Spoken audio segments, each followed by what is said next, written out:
ठीक है मेरा।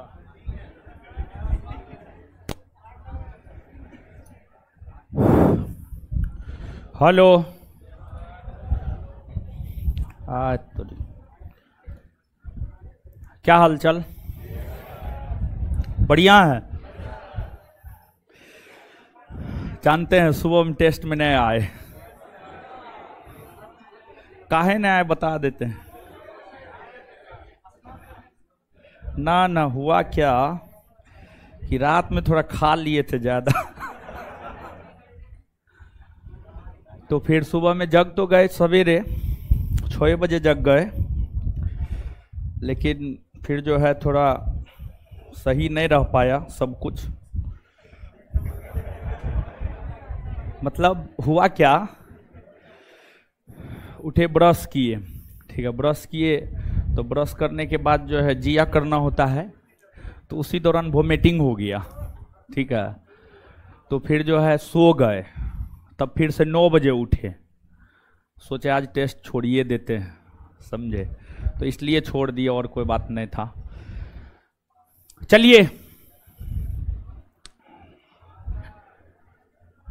क्या हुआ,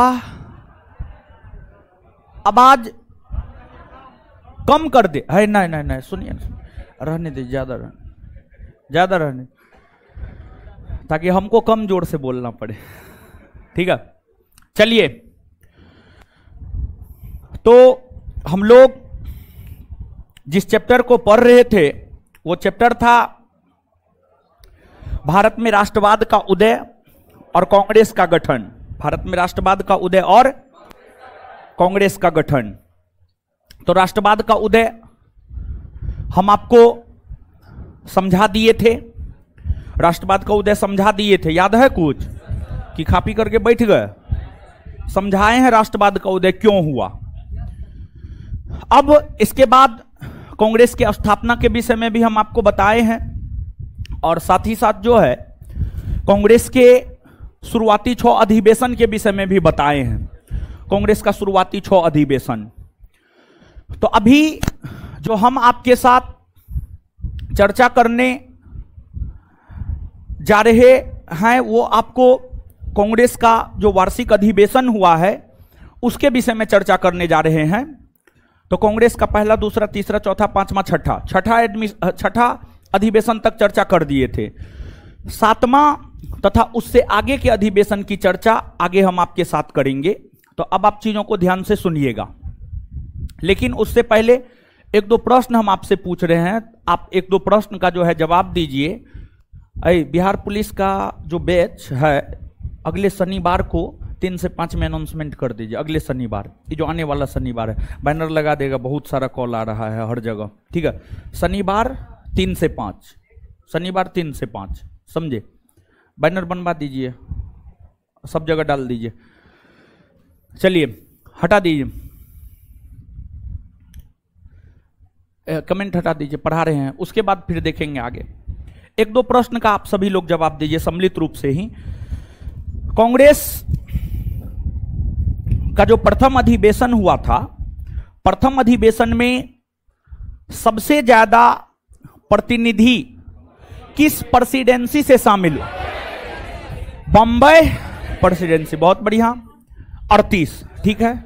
कुल कितने प्रस्ताव पारित हुए थे प्रथम अधिवेशन में? कितना? 9 प्रस्ताव पारित हुआ था। क्या सुरेंद्रनाथ बनर्जी ने प्रथम अधिवेशन में भाग लिया? नहीं लिया। किस वायसराय ने गार्डन पार्टी दिया था? Lord Dufferin. किस वायसराय ने गार्डन पार्टी दिया? लॉर्ड डफरिन ने दिया था। इसके बाद आगे बताइएगा कि कांग्रेस के किस अधिवेशन में कादम्बनी गांगुली ने कांग्रेस के मंच से कांग्रेस को संबोधित की? कौन? 1890 कलकत्ता, 1890 कलकत्ता या छठा अधिवेशन था, ये छठा अधिवेशन भी आप कह सकते हैं। इसके बाद एक और प्रश्न का आप जवाब दीजिए, किसने यह नारा दिया था कांग्रेसी बनो? बदरुद्दीन तैयब जी। कांग्रेसी बनो का नारा किसने दिया था? बदरुद्दीन तैयब जी। एक और प्रश्न बताइएगा, किसने यह कहा था कि कांग्रेसी पहले भारतीय है, बाद में वे हिंदू मुसलमान सिख ईसाई आए। जॉर्ज यूले ने ये स्टेटमेंट जो है आपको दिया था। चलिए ठीक है, तो यहां तक जो है चीजों को आप याद रखे हुए हैं, अच्छी बात है। अब देखिए कांग्रेस का जो 7वां अधिवेशन है, कांग्रेस का जो 7वां अधिवेशन है, मैक्सिमम कांग्रेस अधिवेशन की चर्चा हम आपको कर देंगे। 2 4 5 10 बचेगा जिसकी चर्चा हम आपके साथ नहीं करेंगे, नहीं तो मैक्सिमम कांग्रेस अधिवेशन की चर्चा जो है हम आपके साथ कर देंगे। तो कांग्रेस के 6ठा अधिवेशन 1 मिनट में बोल देते हैं हम। कांग्रेस का पहला अधिवेशन 1885 में मुंबई में हुआ था। कांग्रेस का द्वितीय अधिवेशन 1886 में कलकत्ता में हुआ था। तीसरा अधिवेशन 1887 में मद्रास में हुआ था। चौथा अधिवेशन 1888 में इलाहाबाद में हुआ। 5वां अधिवेशन 1889 में मुंबई में हुआ और 6ठा अधिवेशन 1890 में कोलकाता में हुआ।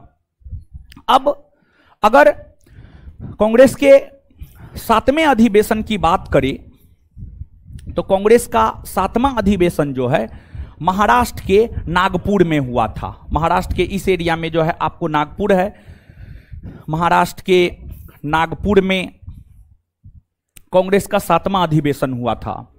और इस 7वें अधिवेशन की अध्यक्षता पी आनंद चार्लू ने किया था। इस 7वें अधिवेशन की अध्यक्षता किसने किया था? पी आनंद चार्लू। पी आनंद चार्लू ने किया था। और जानते हैं कांग्रेस में जो राष्ट्रीय शब्द है, कांग्रेस में जो राष्ट्रीय शब्द है यह इस अधिवेशन के दौरान ही जोड़े गए थे। और इतना ही नहीं बल्कि यह भी कहा गया कि भारतीय राष्ट्रीय कांग्रेस का मतलब राष्ट्रीयता है। मतलब भारतीय राष्ट्रीय कांग्रेस का मतलब भारत देश है। ऐसा क्यों कहा गया? ऐसा इसलिए कहा गया क्योंकि अंग्रेज कांग्रेस पर कटाक्ष करने लगा था कि कांग्रेस अल्प जनसंख्या का प्रतिनिधित्व करने वाली संगठन है। कांग्रेस को तोड़ने के लिए अंग्रेजों ने सर सैयद अहमद खां को तैयार किया, राजा शिव प्रसाद को तैयार किया। सर सैयद अहमद खां यह कहने लगे कि कांग्रेस आम लोगों के द्वारा प्रेरित संगठन नहीं है। कांग्रेस आम लोगों के द्वारा प्रेरित संगठन नहीं है, यह बात सर सैयद अहमद खां ने कहा। फिर डफरिन ने कहा कांग्रेस अल्प जनसंख्या का प्रतिनिधित्व करने वाली संगठन है। तो इन्हीं स्टेटमेंटों के मद्देनजर कांग्रेस के इस अधिवेशन में कहा गया कि कांग्रेस का मतलब राष्ट्रीयता होता है, अर्थात कांग्रेस का मतलब भारत देश होता है। कांग्रेस का मतलब भारत देश होता है। तथा दूसरी बात, कांग्रेस में जो राष्ट्रीय शब्द जोड़ा गया है वही कांग्रेस का मतलब राष्ट्रीयता, या कांग्रेस को जो राष्ट्र से जोड़ करके दिखाया गया है वह 1891 के नागपुर अधिवेशन में, 1891 के नागपुर अधिवेशन में। इसके बाद कांग्रेस के 8वें अधिवेशन की अगर हम लोग बात करें तो कांग्रेस का 8वां अधिवेशन लंदन में होना था। यूनाइटेड किंगडम के लंदन में होना था कांग्रेस का 8वां अधिवेशन। कांग्रेस का 8वां अधिवेशन यूनाइटेड किंगडम के लंदन में होना था। लेकिन संयोगवश 1892 में लंदन में आम चुनाव होने के कारण, जैसे भारत में लोकसभा का चुनाव होता है ना, वैसे ही इंग्लैंड में होने वाले चुनाव को आम चुनाव कहा जाता है। तो इंग्लैंड में 1892 ईस्वी में जो है आम चुनाव होने लगे थे, और 1892 में इंग्लैंड में आम चुनाव होने लगे थे, जिस वजह से लंदन में 1892 का कांग्रेस का वार्षिक अधिवेशन आयोजित नहीं हो पाया। होना था लेकिन हो नहीं पाया। जैसे रिजल्ट आपको चाहिए लेकिन अगर मेहनत नहीं कीजिएगा तो नहीं हो पाएगा। उसी प्रकार से जो है होना था लंदन में 1892 में, लेकिन हो नहीं पाया। जब लंदन में प्रस्तावित कांग्रेस का वार्षिक अधिवेशन 1892 में हो नहीं पाया, तब जाकर के अंततः कांग्रेस का वार्षिक अधिवेशन 1892 ईस्वी में कहां हुआ? तो इलाहाबाद में आयोजित हुआ। कहां हुआ? इलाहाबाद में। इलाहाबाद उत्तर प्रदेश में पड़ता है, जिसको आज हम लोग प्रयागराज कहते हैं। तो 1892 में कांग्रेस का वार्षिक अधिवेशन इलाहाबाद में हुआ, और इलाहाबाद में जो यह कांग्रेस का वार्षिक अधिवेशन हुआ, कांग्रेस के इस वार्षिक अधिवेशन का अध्यक्ष बनाया गया कांग्रेस के प्रथम अध्यक्ष WC बनर्जी, यानी व्योमेश चंद्र बनर्जी, जिसने कांग्रेस के प्रथम अधिवेशन की अध्यक्षता की। उन्होंने ही कांग्रेस के 1892 के इलाहाबाद अधिवेशन की भी अध्यक्षता की, अर्थात WC बनर्जी ने इलाहाबाद अधिवेशन की अध्यक्षता की। फिर कांग्रेस का 1893 ईस्वी में वार्षिक अधिवेशन लाहौर में आयोजित हुआ। लाहौर उस समय भारत का अंग हुआ करता था, लेकिन वर्तमान समय में जो लाहौर है पाकिस्तान में है। तो पाकिस्तान के लाहौर में, पाकिस्तान के जो है लाहौर में कांग्रेस के 1893 के वार्षिक अधिवेशन आयोजित हुए। कांग्रेस के 1893 के जो वार्षिक अधिवेशन लाहौर में आयोजित हुए, इस वार्षिक अधिवेशन का अध्यक्ष दादा भाई नेरोजी को बनाया गया। इस वार्षिक अधिवेशन का अध्यक्ष किसे बनाया गया? दादा भाई नेरोजी को बनाया गया। और जो कांग्रेस का यह अधिवेशन है, इस अधिवेशन में यह प्रस्ताव पारित किया गया कि कांग्रेस ने यह प्रस्ताव पारित किया, अंग्रेज नहीं, कांग्रेस यह प्रस्ताव पारित किया कि जो इंडियन सिविल सर्विसेज ICS की परीक्षा सिर्फ लंदन में होती है, ICS की परीक्षा भारत में भी होनी चाहिए।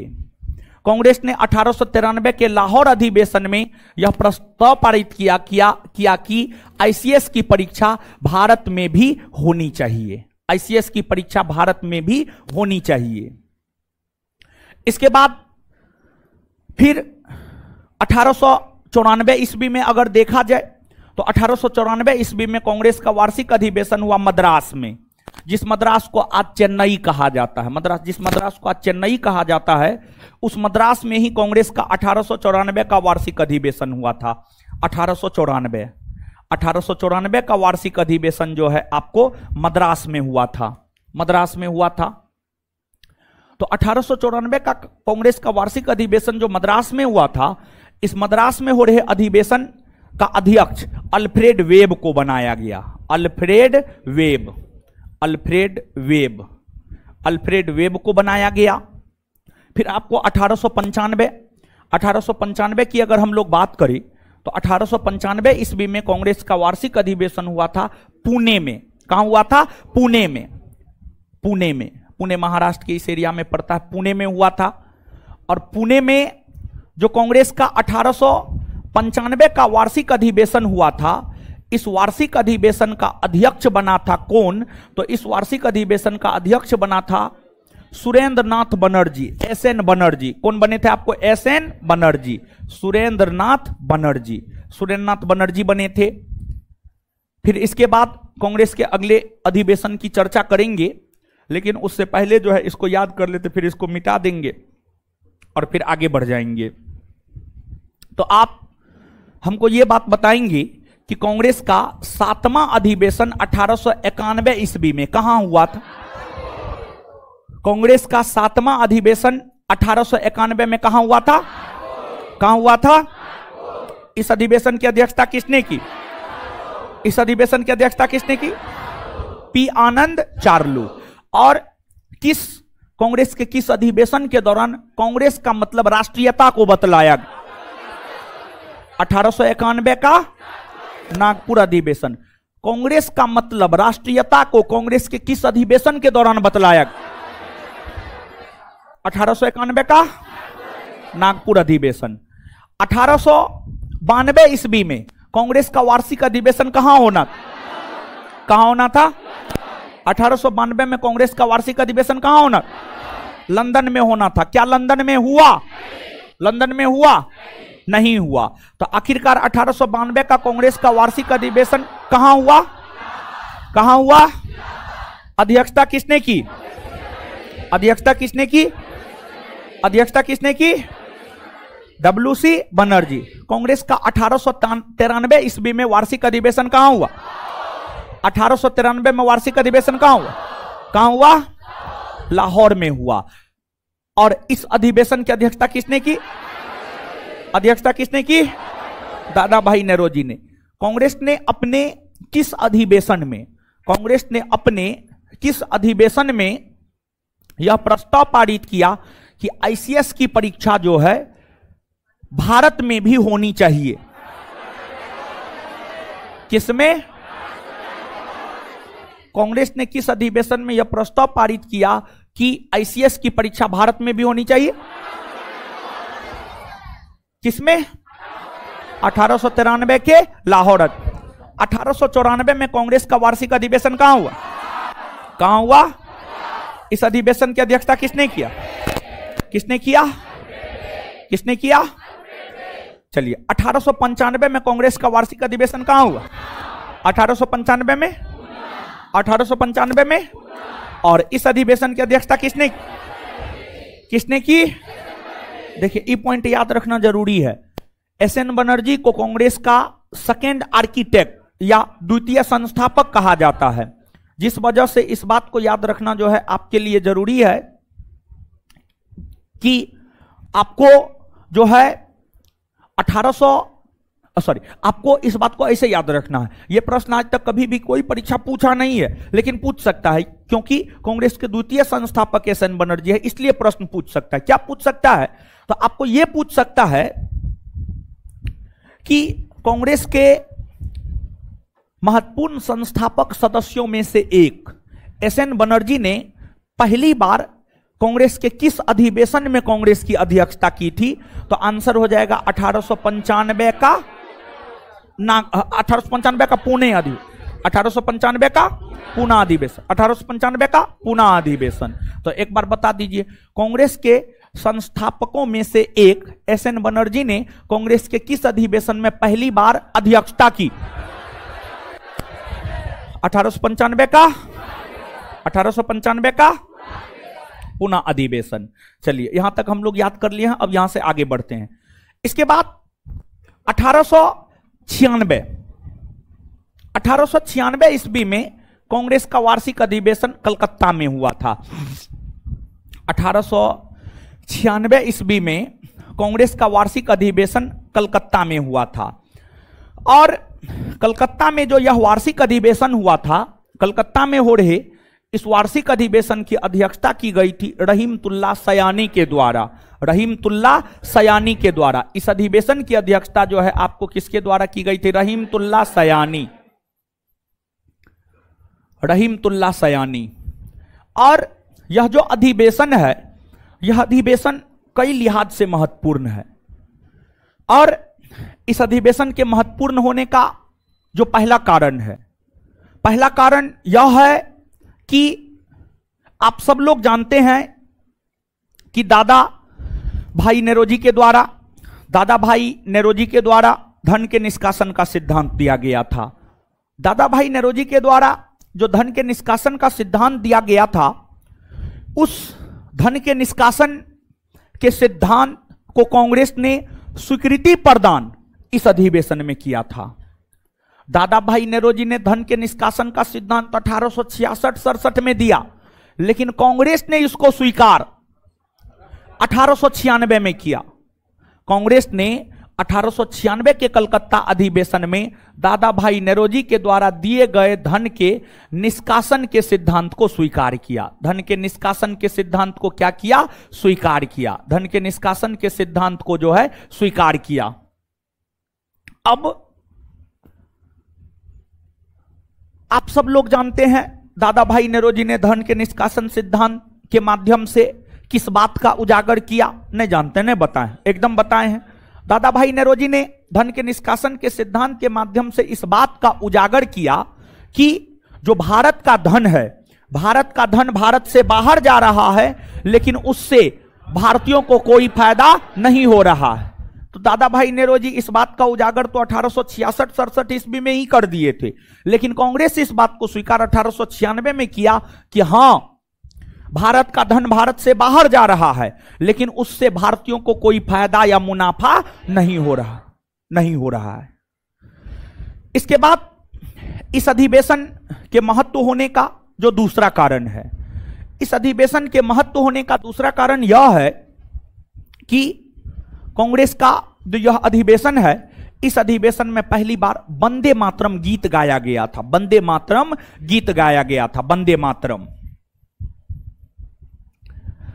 मातरम गीत गाया गया था।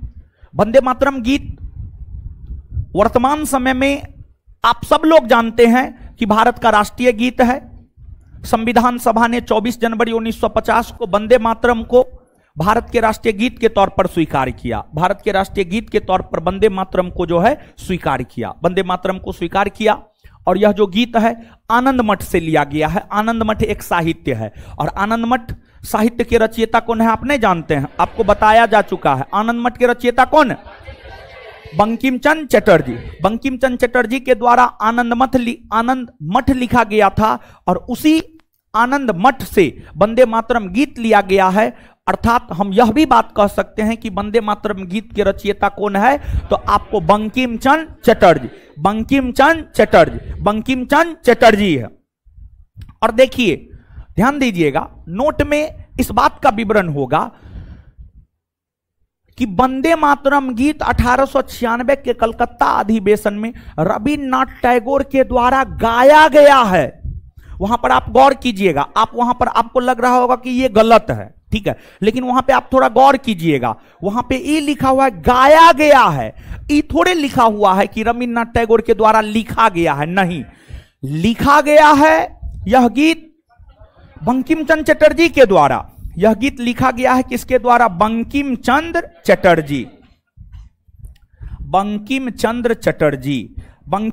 चटर्जी के द्वारा यह गीत लिखा गया है। लेकिन इस गीत को 1896 के कलकत्ता अधिवेशन में जिसने गाया है, रविन्द्रनाथ टैगोर। देखिए, जब ये चीज हम दे रहे थे तो हमको लग रहा था कि विद्यार्थी को कंफ्यूजन होगा, लेकिन फिर भी हम दिए। उठा करके परीक्षा वाणी से दिए हैं। परीक्षा वाणी का एक बुक आता है, वहां से उठा करके दिए हैं।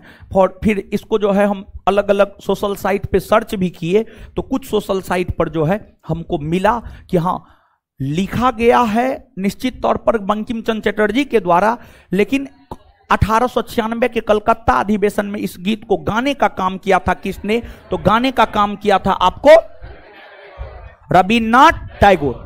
तो इसमें आपको कंफ्यूजन नहीं होना चाहिए। क्या आप कंफ्यूजन में नहीं ना जा रहे हैं?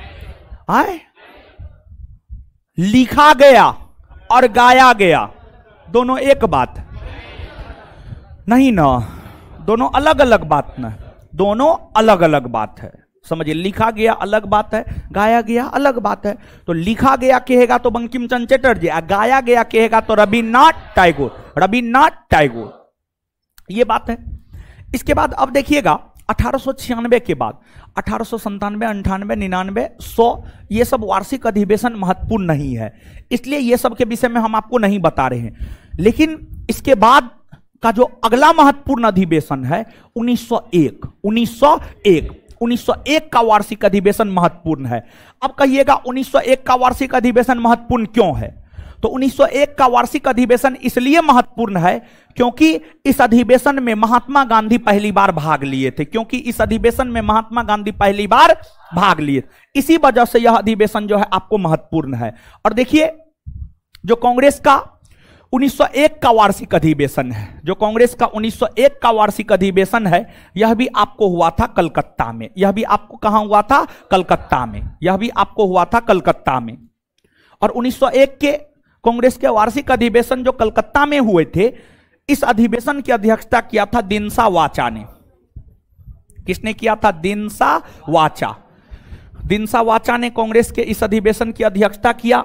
और इस अधिवेशन के दौरान जो है महात्मा गांधी पहली बार भाग लिए। महात्मा गांधी जो है पहली बार कांग्रेस के इस अधिवेशन में भाग लिए, पहली बार कांग्रेस के इस अधिवेशन में भाग लिए। अब आपको थोड़ा सा यहां पे डाउट होगा। आपको क्या डाउट होगा? आपको डाउट यह होगा कि महात्मा गांधी तो 1893 में साउथ अफ्रीका चले गए थे, 1893 में साउथ अफ्रीका चले गए और 1915 में भारत आए, 1915 में भारत आए। तो महात्मा गांधी तो इस अवधि के दौरान साउथ अफ्रीका में थे, तो कांग्रेस के कलकत्ता अधिवेशन में गांधी जी ने भाग कैसे ले लिया? तो देखिए, ध्यान दीजिएगा, गांधी जी निश्चित तौर पर इस अवधि के दौरान अपना अधिकतर समय साउथ अफ्रीका में गुजारा है, इसमें कोई शक नहीं है। लेकिन इस अवधि के दौरान गांधी जी भारत भी आए थे। इस अवधि के दौरान गांधी जी भारत 1901 में आए, 1901 में आए और फिर 1902 में जो है वापस चले गए, 1902 में वापस चले गए। और इस अवधि के दौरान गांधी जी लंदन की भी यात्रा किए, जर्मनी की भी यात्रा किए, कई अन्य देशों की भी यात्रा गांधी जी ने इस अवधि के दौरान किया था। तो उसी क्रम में गांधी जी ने 1901 ईस्वी में भारत की भी यात्रा की। तो 1901 में जब महात्मा गांधी भारत आए हुए थे तो महात्मा गांधी को भारतीयों का समर्थन चाहिए था। साउथ अफ्रीका में महात्मा गांधी भारत के लोगों के हक और अधिकार के लिए लड़ रहे थे। साउथ अफ्रीका में, दक्षिण अफ्रीका में महात्मा गांधी भारत के लोगों के हक और अधिकार के लिए लड़ रहे थे। तो गांधी जी कांग्रेस का समर्थन चाहते थे और इसलिए 1901 में गांधी जी भारत आए और कांग्रेस के वार्षिक अधिवेशन में शामिल हुए और कांग्रेस से समर्थन की मांग किया। कांग्रेस से यह मांग किया कि हम जो साउथ अफ्रीका में भारत के लोगों के हक और अधिकार के लिए लड़ रहे हैं उसमें कांग्रेस हमारा समर्थन करे। कांग्रेस ने बिना किसी शर्त के समर्थन किया, कांग्रेस ने बिना किसी शर्त के समर्थन किया और कांग्रेस के कई सारे सदस्य दक्षिण अफ्रीका गए भी, जिसमें गोपाल कृष्ण गोखले भी दक्षिण अफ्रीका गए थे। गोपाल कृष्ण गोखले से गांधी जी काफी ज्यादा प्रभावित हुए थे और गोपाल कृष्ण गोखले जब गांधी जी से मिलने के लिए साउथ अफ्रीका गए तो फिर गोपाल कृष्ण गोखले ने गांधी जी को काफी समझाया बुझाया और गोपाल कृष्ण गोखले का सुझाव गांधी जी को पसंद आया और फिर इसी कारण गांधी जी ने अपना राजनीतिक गुरु गोपाल कृष्ण गोखले को मान लिया। गांधी जी ने अपना राजनीतिक गुरु किसे मान लिया? गोपाल कृष्ण गोखले को मान लिया। तो इसमें कंफ्यूजन आपको नहीं होना चाहिए। कोई कंफ्यूजन अब नहीं ना रहा? बोलिए ना हो। अकबर का दादी थोड़े पूछ रहे हैं जी, पूछ रहे हैं यस और नो में जवाब देना। अजीब हाल है आप लोग का, समझ गए? ये बात है। इसके बाद फिर 1902-03 का वार्षिक अधिवेशन महत्व का नहीं है। इसके बाद 1904 का कांग्रेस का वार्षिक अधिवेशन महत्व का है। अब कहिएगा 1904 का कांग्रेस का वार्षिक अधिवेशन कैसे महत्व का है? तो 1904 का कांग्रेस का वार्षिक अधिवेशन इसलिए महत्व का है क्योंकि इस अधिवेशन में पहली बार मोहम्मद अली जिन्ना ने भाग लिया था। मोहम्मद अली जिन्ना ने भाग लिया था। भले वो पाकिस्तान का निर्माण कर दिया, वो अलग बात है, लेकिन भारत के स्वतंत्रता आंदोलन में मोहम्मद अली जिन्ना का भी योगदान है। शुरुआती वर्षों में मोहम्मद अली जिन्ना कांग्रेस के सदस्य ही हुआ करते थे, बाद में जाकर मोहम्मद अली जिन्ना मुस्लिम लीग का सदस्य बने थे। शुरू में जब जिन्ना राजनीति करना शुरू किया था तो जिन्ना जो है आपको भारतीय राष्ट्रीय कांग्रेस का ही सदस्य हुआ करता था। तो वर्ष 1904, अगर वर्ष 1904 की हम लोग बात करें तो वर्ष 1904 ईस्वी में कांग्रेस का वार्षिक अधिवेशन हुआ था मुंबई में। वर्ष 1904 ईस्वी में कांग्रेस का वार्षिक अधिवेशन कहां हुआ था? मुंबई में। मुंबई में हुआ था और मुंबई में जो कांग्रेस का वार्षिक अधिवेशन हुआ था, इस वार्षिक अधिवेशन की अध्यक्षता सर हेनरी कॉटन ने किया था। किसने किया था? सर हेनरी कॉटन ने। सर हेनरी कॉटन ने किया था। Sir Henry cotton. कौन थी वो लड़की? हो बड़ा बिस्तर नहीं था उसका, चली गई, हम इधर मुड़े भाग गई। वो बैग लेकर के भागी है कि ऐसे ही भागी है? बैग लेके भागी है। बैग लेके ना भागी है, आएगी नहीं ना अब? ठीक, तब कहने में बनेगा उसके बारे में कुछ। कौन थी वो? कहां से आई थी? आप लोग लाए थे? आप लोग लाए थे क्या? है कि आप लोग लाए थे? है कौन लाए थे? किसके साथ आई थी वो? ऐसे ये ऊपर से टपक गई होगी। चलिए, शांत रहिए। 1904 का कांग्रेस का वार्षिक अधिवेशन मुंबई में हुआ था और मुंबई में हो रहे इस अधिवेशन की अध्यक्षता सर हेनरी कॉटन ने किया। सर हेनरी कॉटन ने किया। और इस अधिवेशन में मोहम्मद अली जिन्ना पहली बार भाग लिए थे। इस अधिवेशन में मोहम्मद अली जिन्ना पहली बार भाग लिए थे। जिन्ना साहब जो है इस अधिवेशन में जो है आपको पहली बार भाग लिए थे। इसी वजह से इस अधिवेशन का महत्व है, नहीं तो इस अधिवेशन का दूसरा कोई महत्व नहीं है। अब आइए इतना याद कर लेते हैं, फिर आगे बढ़ जाएंगे, ठीक है। चलिए, 1896 में कांग्रेस का वार्षिक अधिवेशन कहां हुआ? 1896 में कांग्रेस का वार्षिक अधिवेशन कहां हुआ? 1896 के कांग्रेस के कलकत्ता अधिवेशन की अध्यक्षता किसने किया? अध्यक्षता किसने किया? धन के निष्कासन के सिद्धांत को कांग्रेस ने किस अधिवेशन में स्वीकार? धन के निष्कासन के सिद्धांत को कांग्रेस ने किस अधिवेशन में स्वीकार किया? 1896 का कलकत्ता अधिवेशन। कांग्रेस के किस अधिवेशन में पहली बार वंदे मातरम गीत गाया गया? कांग्रेस के किस अधिवेशन में पहली बार वंदे मातरम गीत गाया गया? 1896 का कलकत्ता अधिवेशन। वंदे मातरम गीत के रचयिता कौन? वंदे मातरम गीत के रचयिता। इस गीत को 1896 के कलकत्ता अधिवेशन में किसने गाया? किसने गाया? किसने गाया? और यह गीत कौन साहित्य से लिया गया? कौन साहित्य से लिया गया? आनंद मठ। चलिए, इसके बाद बताइएगा, महात्मा गांधी कांग्रेस के किस अधिवेशन में पहली बार भाग लिए? 1901 का कलकत्ता। महात्मा गांधी पहली बार कांग्रेस के किस अधिवेशन में भाग? 1901 का कलकत्ता अधिवेशन। मोहम्मद अली जिन्ना कांग्रेस के किस अधिवेशन में पहली बार भाग? 1904 का। एक बार फिर से, महात्मा गांधी कांग्रेस के किस अधिवेशन में पहली बार भाग? 1901 का कलकत्ता। अब मोहम्मद अली जिन्ना 1904 का मुंबई अधिवेशन।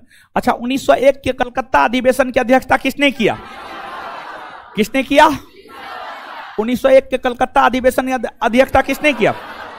1904 के मुंबई अधिवेशन के 1904 के मुंबई अधिवेशन की अध्यक्षता सर हेनरी। इतना बात याद हो गया? चलिए, अब इसको मिटा देते हैं, ठीक है। चलिए, इसके बाद 1905 की अगर हम लोग बात करें तो 1905 का जो कांग्रेस का वार्षिक अधिवेशन है वह उत्तर प्रदेश के बनारस में हुआ था। वही बनारस जो मोदी जी का लोकसभा क्षेत्र है, वही बनारस जो गंगा नदी के तट पर बसा हुआ है, वही बनारस जहां काशी विश्वनाथ मंदिर है जिसको औरंगजेब ने तुड़वा दिया था, वही बनारस जहां अंतर्राष्ट्रीय चावल अनुसंधान संस्थान ने दक्षिणी पूर्वी एशियाई का अपना क्षेत्रीय कार्यालय 2018 ईस्वी में खोला है, वही बनारस। और इस बनारस में कांग्रेस का 1905 में वार्षिक अधिवेशन हुआ था। और 1905 में बनारस में जो कांग्रेस का वार्षिक अधिवेशन हुआ था, इस वार्षिक अधिवेशन की अध्यक्षता किया गया था गोपाल कृष्ण गोखले के द्वारा। किसके द्वारा किया गया था? गोपाल कृष्ण गोखले। गोपाल कृष्ण गोखले। और देखिए, जो गोपाल कृष्ण गोखले थे, गोपाल कृष्ण गोखले को कांग्रेस के इस अधिवेशन के द्वारा विपक्ष के नेता का दर्जा प्रदान किया गया। कांग्रेस के 1905 के बनारस अधिवेशन के दौरान गोपाल कृष्ण गोखले को विपक्ष के नेता का दर्जा प्रदान किया गया। विपक्ष के नेता का दर्जा प्रदान किया गया। विपक्ष के नेता का दर्जा प्रदान किया गया। अब प्रश्न यह उठता है कि विपक्ष के नेता का दर्जा उन्हें क्यों प्रदान किया गया? तो इसका सीधा सा उत्तर यह है कि गोपाल कृष्ण गोखले को विपक्ष के नेता का दर्जा इसलिए प्रदान किया गया क्योंकि अंग्रेजी सरकार की नीतियों का खुले तौर पर जो व्यक्ति, जो कांग्रेस के सदस्य सबसे पहले मुखर होकर विरोध करता था, वह गोपाल कृष्ण गोखले था। अंग्रेजी सरकार की जो भी नीतियां आती थी ना, उसका सबसे पहले मुखर होकर विरोध करने का काम ये किया करते थे। इनको डर नहीं था अंग्रेजों से, जिस वजह से कांग्रेस के सभी सदस्यों ने यह तय किया कि यह हम लोगों का आवाज है, यह हम लोगों का आवाज है, इसलिए इनको विपक्ष के नेता का दर्जा दे दिया जाए, इसलिए इनको विपक्ष के नेता का दर्जा दे दिया जाए। तो यही कारण रहा कि इन्हें विपक्ष के नेता का दर्जा इस अधिवेशन के दौरान दिया गया। यहां पर जो है दो बात आपसे पूछा जा सकता है। विपक्ष के नेता, कांग्रेस जब भारत की आजादी के लिए लड़ाई लड़ रहा था, उस अवधि के दौरान जो है कांग्रेस के किस नेता को विपक्ष के नेता का दर्जा दिया गया? तो गोपाल कृष्ण गोखले।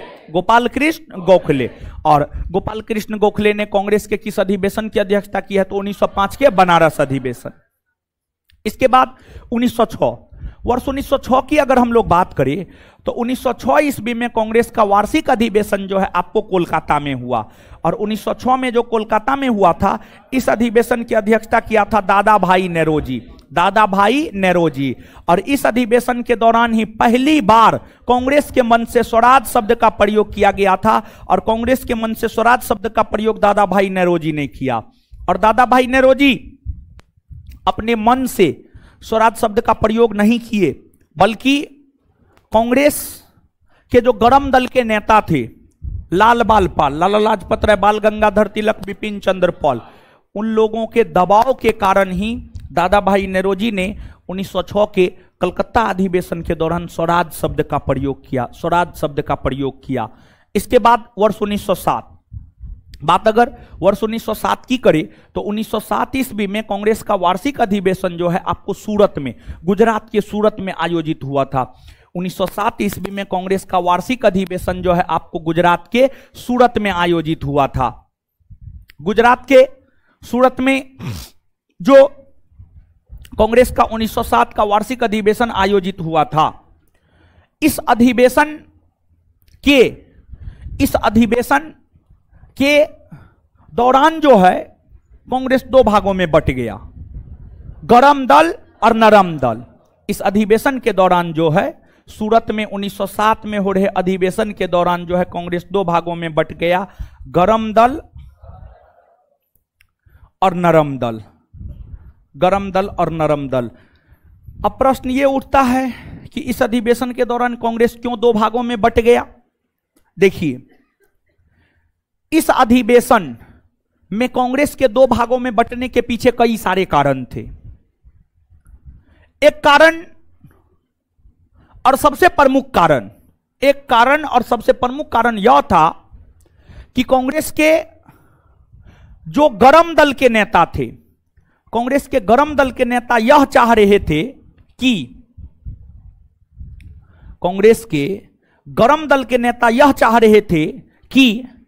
इस अधिवेशन की अध्यक्षता या तो लाला लाजपत राय करे या बाल गंगाधर तिलक करे, या तो लाला लाजपत राय करे या बाल गंगाधर तिलक करे।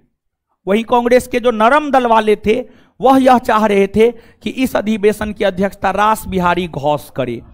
इस अधिवेशन की अध्यक्षता कौन करे? रास बिहारी घोष इस अधिवेशन की अध्यक्षता करे।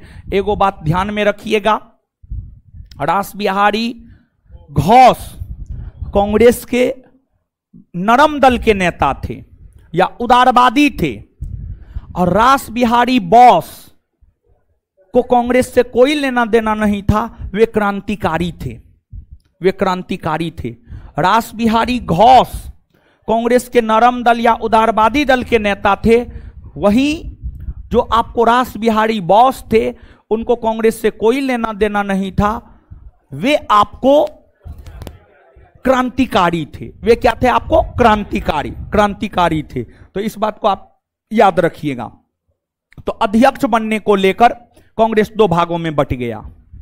अब ऐसा क्यों हुआ? देखिए, आप सब लोग जानते हैं वर्ष 1905 का जो ईस्वी है इतिहास में बंगाल विभाजन के लिए प्रसिद्ध है। वर्ष 1905 का जो ईस्वी है यह ईस्वी इतिहास में बंगाल विभाजन के लिए प्रसिद्ध है। और आप सब लोग ये भी जानते होंगे कि बंगाल विभाजन के विरोध में जाकर कांग्रेस ने स्वदेशी आंदोलन चलाया। स्वदेशी आंदोलन किस ढंग से चलेंगे, इसका निर्णय कांग्रेस का अध्यक्ष करता था। जो कांग्रेस का अध्यक्ष होता था वही स्वदेशी आंदोलन के चलने को लेकर नीति का निर्धारण किया करता था। तो गरम दल वाले चाह रहे थे कि हम अपने तौर तरीका से स्वदेशी आंदोलन चलाए, और नरम दल वाले चाह रहे थे कि हम अपने तौर तरीका से स्वदेशी आंदोलन चलाए। दोनों अपने अपने तरीका से स्वदेशी आंदोलन चलाना चाहता था, और जिस दल का अध्यक्ष बनता उस तरीका से ही स्वदेशी आंदोलन चलता।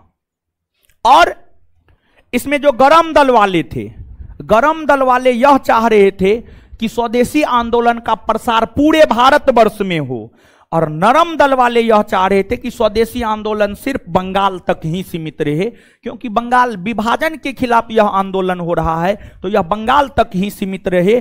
ऐसा नरम दल वाले या उदारवादी चाह रहे थे। लेकिन गरम दल वाले यह चाह रहे थे कि स्वदेशी आंदोलन का पूरे प्रसार पूरे भारतवर्ष में हो, पूरे भारतवर्ष में हो।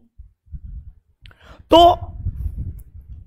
अध्यक्ष बनने को लेकर ही दो भागों में बट गया, और इसमें सभा स्थल पर गरम दल वाले नारेबाजी करना शुरू कर दिया। अंग्रेजी सरकार की पुलिस को पता चला, तो अंग्रेजी सरकार की पुलिस वहां पहुंच गई, और वहां पहुंच करके गरम दल वालों को सभा स्थल से बाहर कर दिया। गरम दल वालों को सभा स्थल से बाहर कर दिया। अंग्रेजों को भी जो ज्यादा चीड़ था, अंग्रेजों को भी जो ज्यादा दिक्कत था, वो गरम दल वालों से था। नरम दल वालों से बहुत ज्यादा दिक्कत नहीं था। और नरम दल वालों से बहुत ज्यादा अंग्रेजों को दिक्कत इसलिए नहीं था क्योंकि नरम दल वाले जो है अंग्रेज का जाकर के पैर पकड़ता था, अंग्रेज से प्रार्थना करता था कि आप फलना बात मेरा मान लीजिए। लेकिन गरम दल वाले सीधे तौर पर विरोध करता था। तो इसलिए अंग्रेजों को भी जो ज्यादा दिक्कत था वह गरम दल वालों से था।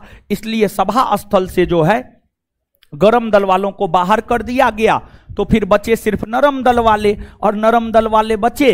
और नरम दल वाले तो यह चाह ही रहे थे कि इस अधिवेशन की अध्यक्षता रासबिहारी घोष करे, और फिर अंततः इस अधिवेशन की अध्यक्षता आपको रासबिहारी घोष ने किया। इस अधिवेशन की अध्यक्षता रासबिहारी घोष ने किया। अब यह कांग्रेस में होने वाला प्रथम फूट है, यह कांग्रेस में होने वाला पहली फूट है।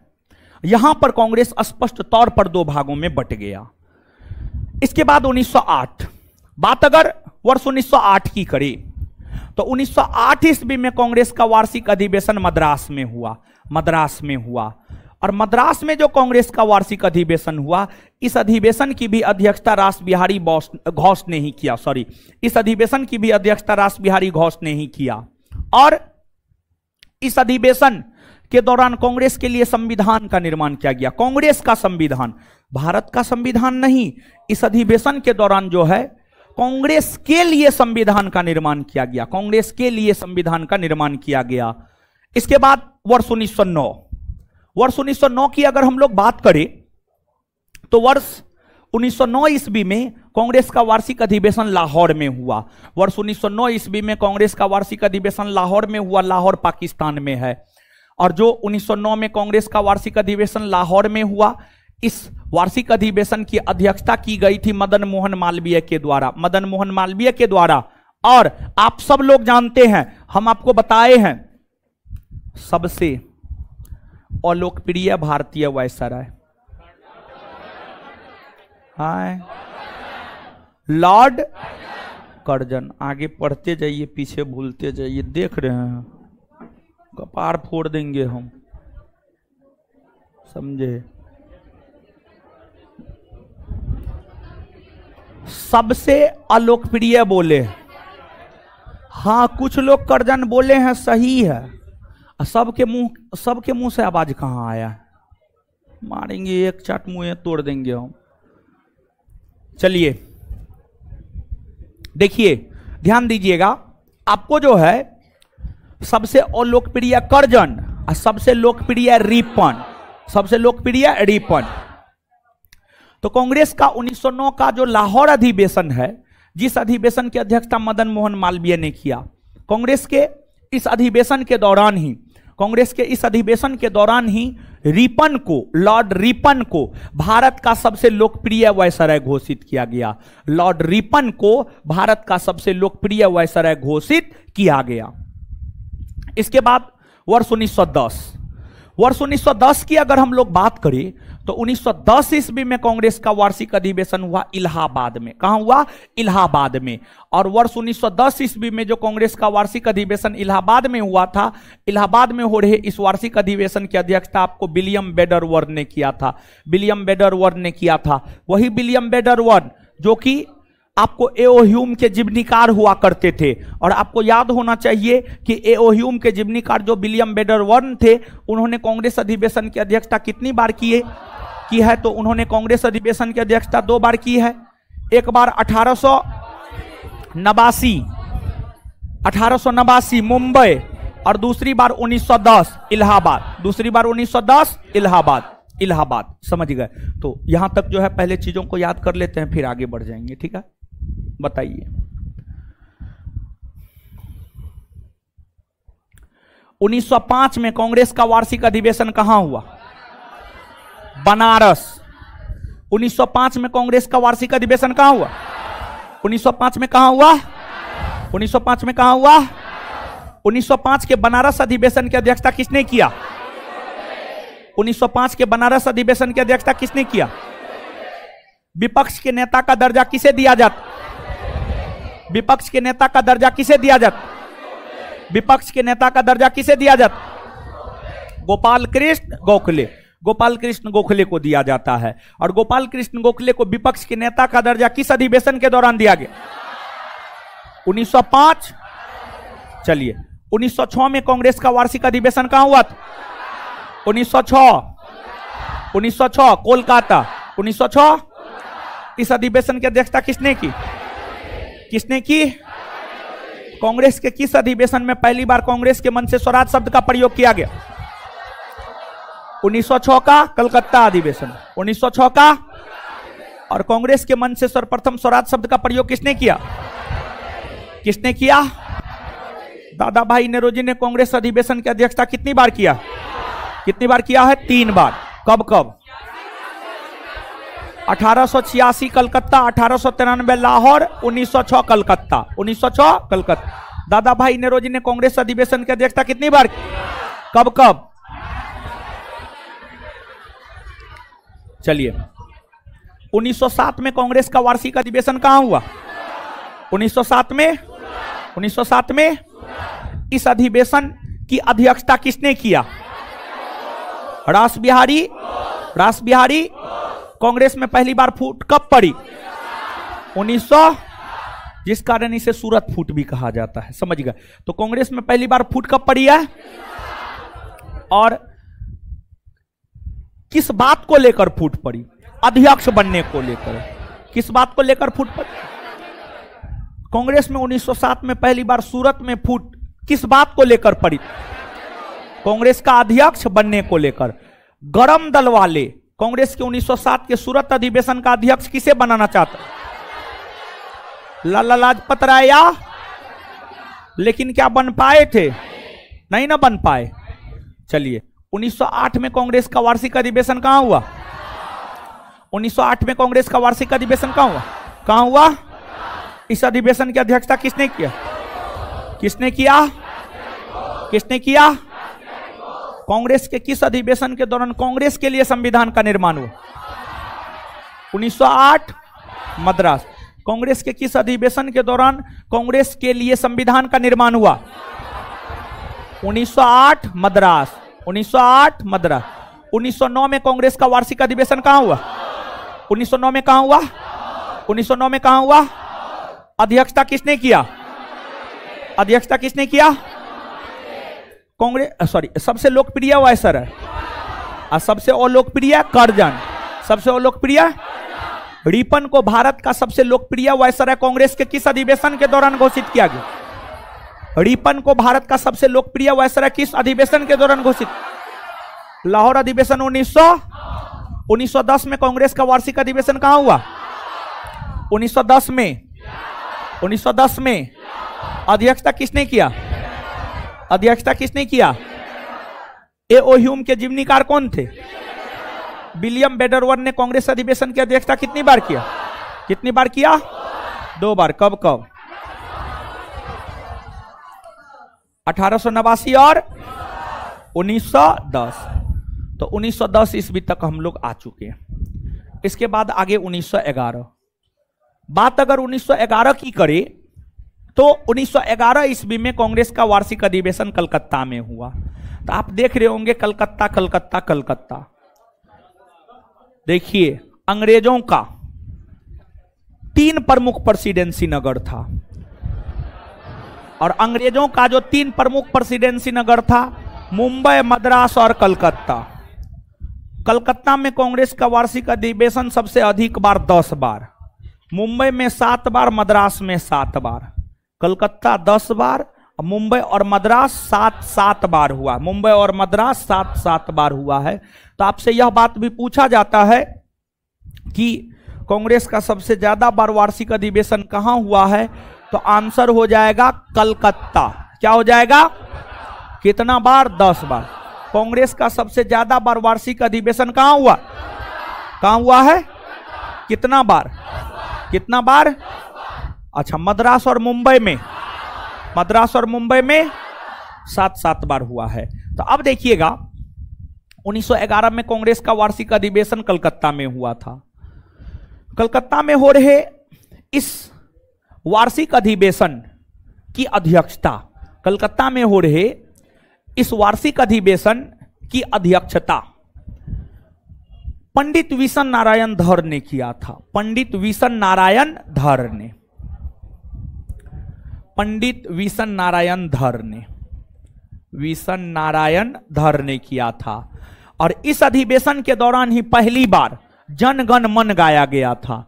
इस अधिवेशन के दौरान ही पहली बार जन गण मन जो है आपको गाया गया था, जो कि वर्तमान में भारत का राष्ट्रगान है, जो कि वर्तमान में क्या भारत का राष्ट्रगान है, भारत का राष्ट्रगान है।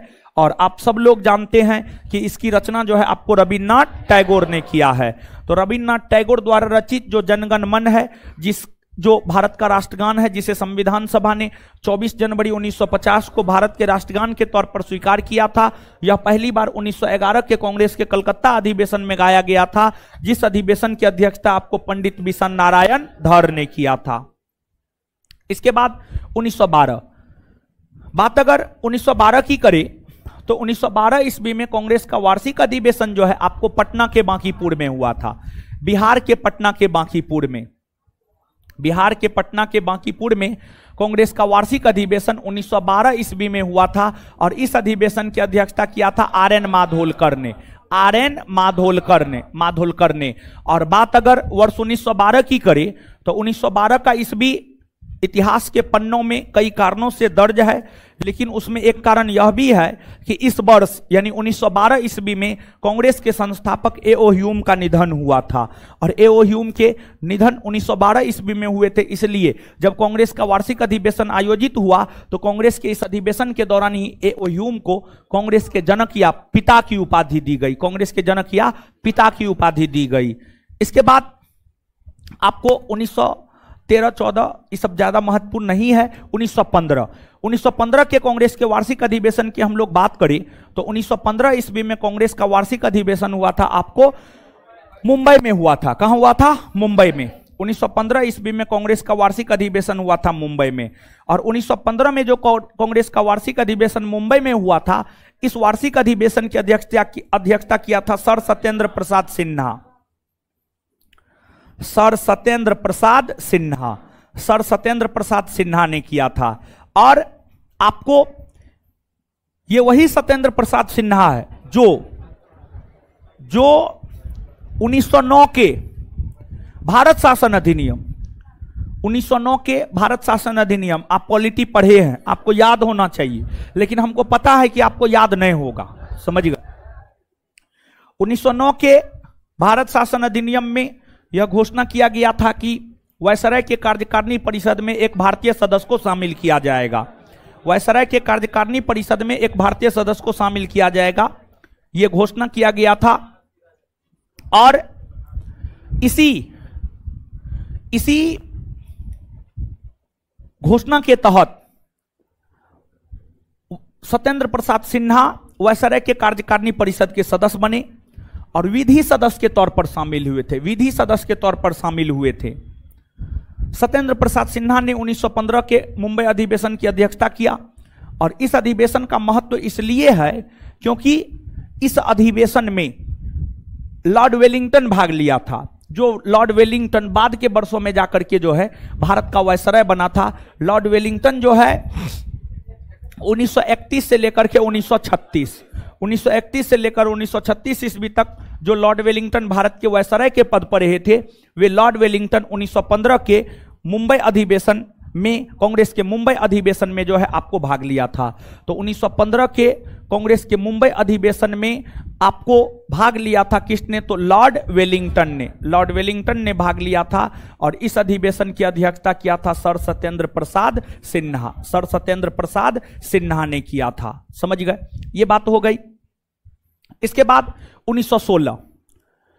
1916 में कांग्रेस का वार्षिक अधिवेशन जो है आपको लखनऊ में हुआ था। 1916 में कांग्रेस का वार्षिक अधिवेशन लखनऊ में हुआ था और 1916 में कांग्रेस का ही वार्षिक अधिवेशन लखनऊ में नहीं हुआ था, बल्कि 1916 में मुस्लिम लीग का भी वार्षिक अधिवेशन लखनऊ में ही हुआ था। कांग्रेस और मुस्लिम लीग दोनों का वार्षिक अधिवेशन 1916 में लखनऊ में हुआ था। तो 1916 में जो कांग्रेस का वार्षिक अधिवेशन लखनऊ में हुआ था, इस लखनऊ अधिवेशन की अध्यक्षता अंबिका चरण मजूमदार, एसी मजूमदार के द्वारा किया गया था। अंबिका चरण मजूमदार, एसी मजूमदार के द्वारा जो है इस अधिवेशन की अध्यक्षता की गई थी। अब जो आपको यह अधिवेशन है, यह अधिवेशन कई लिहाज से महत्वपूर्ण है। यह बात हम किस आधार पर कह सकते हैं? तो यह अधिवेशन कई लिहाज से महत्वपूर्ण है। एक तो पहला कारण यह है कि महात्मा गांधी दक्षिण अफ्रीका से जब 1915 में आए, तो महात्मा गांधी दक्षिण अफ्रीका से 1915 में आने के बाद घर उड़ नहीं गए। सबसे पहले अपने राजनीतिक गुरु गोपाल कृष्ण गोखले से मिले। गोपाल कृष्ण गोखले से जब मिले तो गोपाल कृष्ण गोखले के समक्ष गांधी जी ने यह प्रस्ताव रखा कि गांधी जी को भारत के लोगों के लिए कुछ करना है। गांधी जी ने जब यह प्रस्ताव रखा कि उनको भारत के लोगों के लिए कुछ करना है, तो गोपाल कृष्ण गोखले ने यह सुझाव दिया कि अगर आप भारत के लोगों के लिए कुछ करना चाहते हैं तो भारत के लोगों के मनोदशा को समझिए, भारत के लोगों के मानसिकता को समझिए कि भारत के लोग चाहते क्या है अंग्रेज से, भारत के लोग अंग्रेज से चाहते क्या है। जब तक आप भारत के लोगों की मानसिकता को नहीं समझेंगे तब तक कुछ नहीं हो सकता है। और गोपाल कृष्ण गोखले ने गांधी जी को यह सुझाव दिया, पूरे 1 वर्ष तक भारत का भ्रमण कीजिए, कान खोल लीजिए और मुंह बंद कर लीजिए और पूरे 1 वर्ष तक भारत का भ्रमण कीजिए। मतलब कान अपना खोले रखिए, आंख खोले रखिए, देखिए सुनिए, लेकिन बोलिए कुछ नहीं, समझिए भारत के लोगों को। तो गोपाल कृष्ण गोखले के कहने पर 1915 से 1916 ईस्वी तक जो है गांधी जी पूरे भारतवर्ष का भ्रमण किए। और फिर 1916 के लखनऊ अधिवेशन में भाग लिए। दक्षिण अफ्रीका से वापस लौटने के बाद गांधी जी ने कांग्रेस के 1916 के लखनऊ अधिवेशन में पहली बार भाग लिया।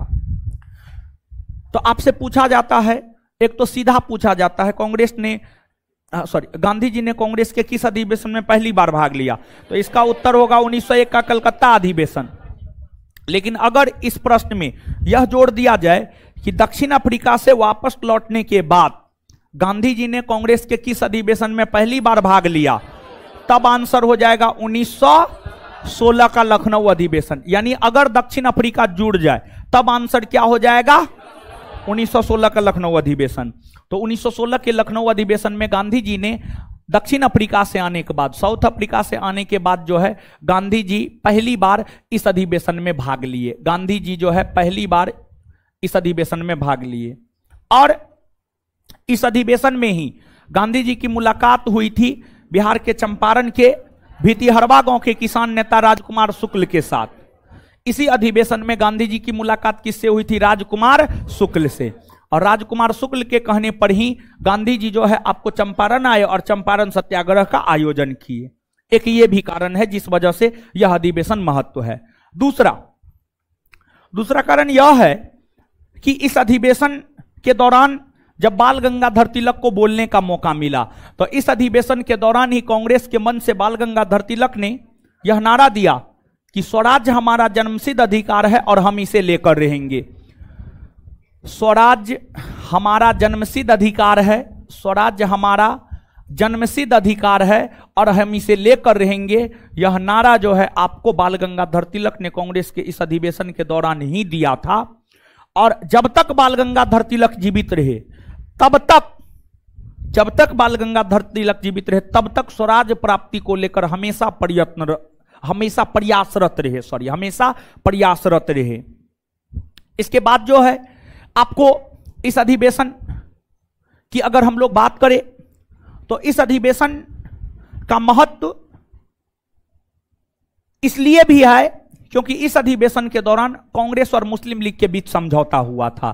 क्योंकि इस अधिवेशन के दौरान कांग्रेस और मुस्लिम लीग के बीच समझौता हुआ था, कांग्रेस और मुस्लिम लीग के बीच समझौता हुआ था, जिसे लखनऊ समझौता कहा जाता है।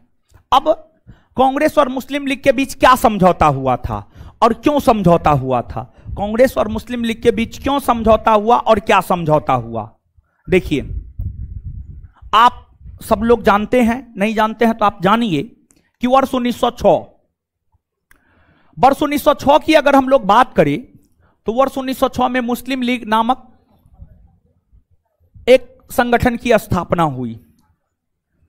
ढाका में हुई थी मुस्लिम लीग की स्थापना। मुस्लिम लीग का 1908 में वार्षिक अधिवेशन अमृतसर में हुआ और मुस्लिम लीग का 1908 में अमृतसर में जो वार्षिक अधिवेशन हुआ था, इस वार्षिक अधिवेशन के दौरान मुस्लिम लीग के सदस्यों ने अंग्रेजी सरकार से पृथक निर्वाचन के अधिकार की मांग किया। 1908 के अमृतसर अधिवेशन में मुस्लिम लीग के सदस्यों ने अंग्रेजी सरकार से पृथक निर्वाचन की मांग किया। और जब मुस्लिम लीग ने अंग्रेजी सरकार से पृथक निर्वाचन के अधिकार की मांग किया तो अंग्रेजी सरकार ने 1909 के भारत शासन अधिनियम के तहत मुसलमानों को पृथक निर्वाचन का अधिकार दे दिया।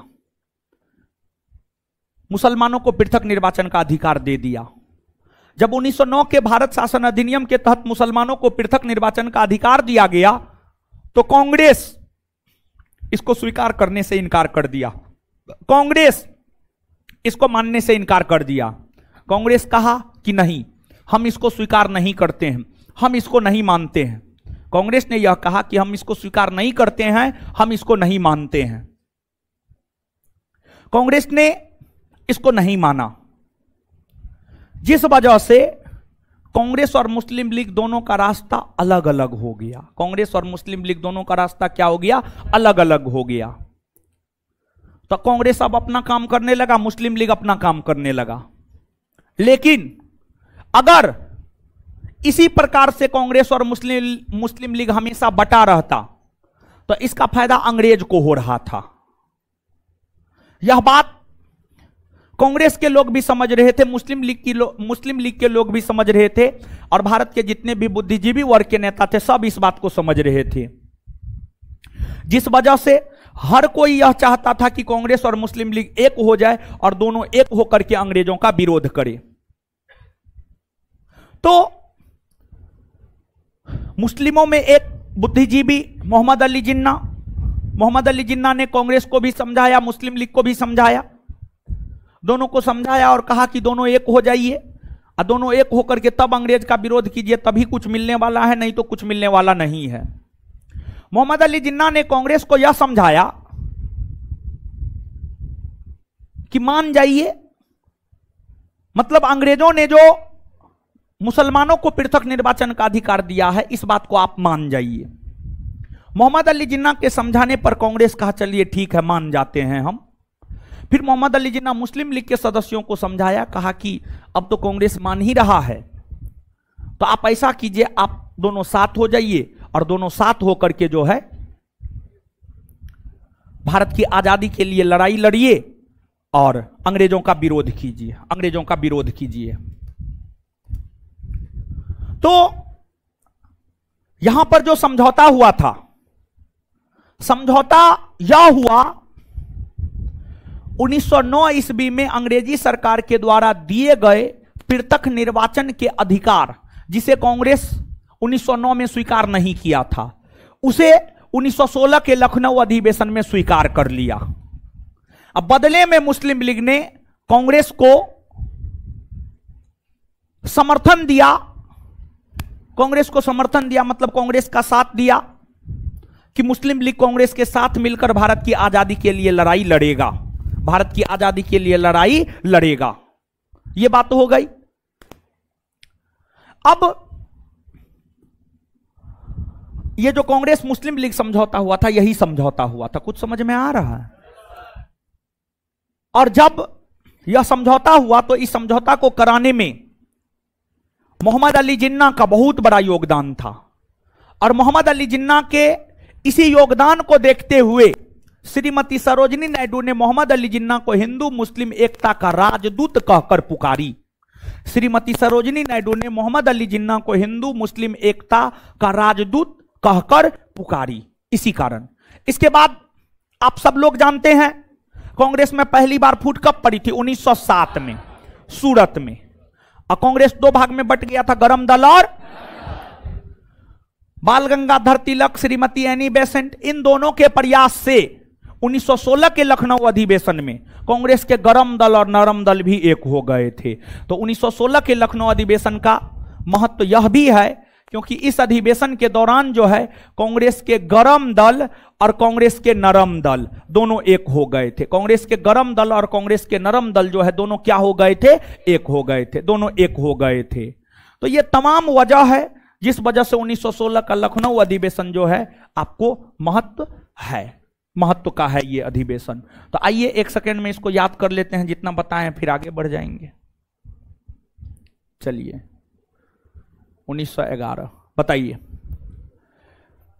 1911 ईस्वी में कांग्रेस का वार्षिक अधिवेशन कहां हुआ? कोलकाता। 1911 में कहां हुआ? 1911 में कहां हुआ? कोलकाता में हो रहे वार्षिक अधिवेशन की अध्यक्षता किसने किया? किसने किया? किसने किया? पहली बार कांग्रेस के किस अधिवेशन में राष्ट्रगान जनगण मन गाया गया? 1911 का पहली बार कांग्रेस के किस अधिवेशन में राष्ट्रगान जनगण मन गाया गया था?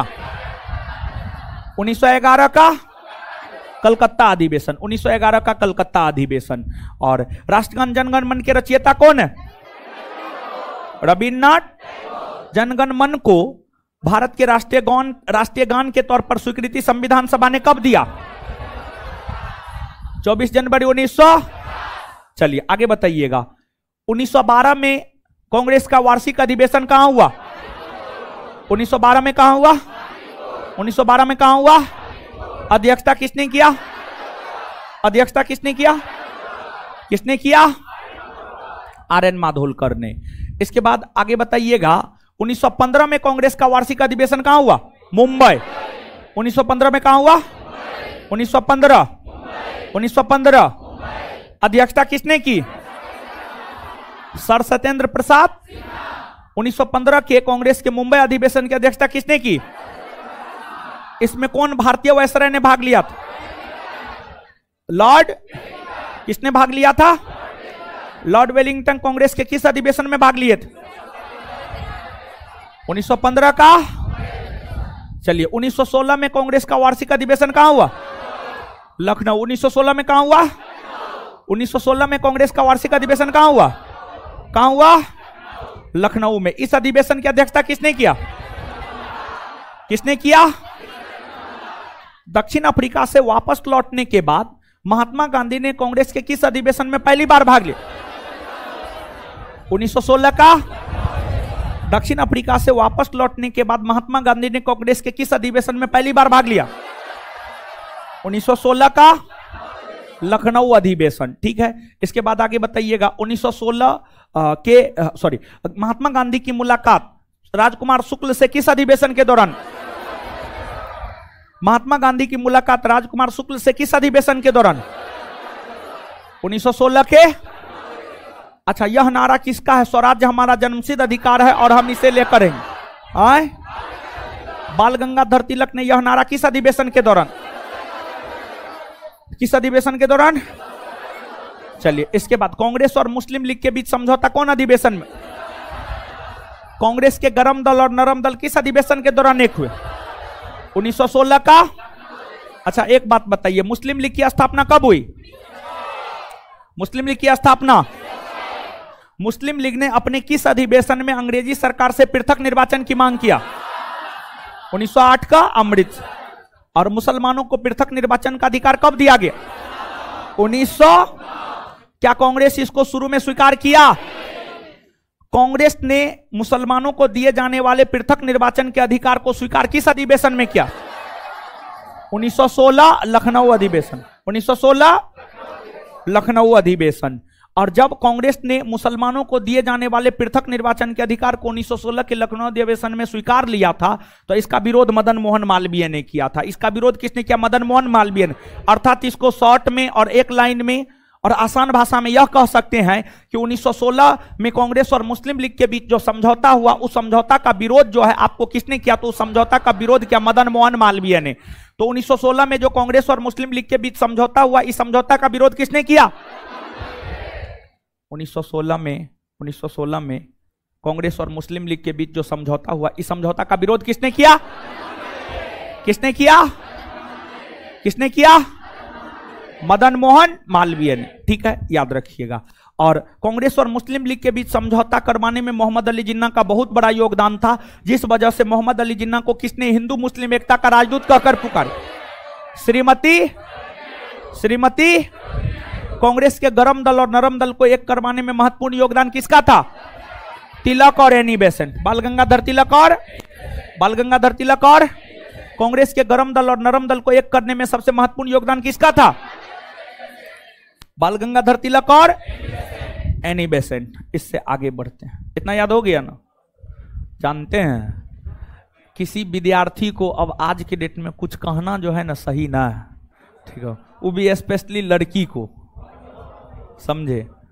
ऐसा इसलिए कि एगो लड़की है अनामिका गुप्ता, समझे?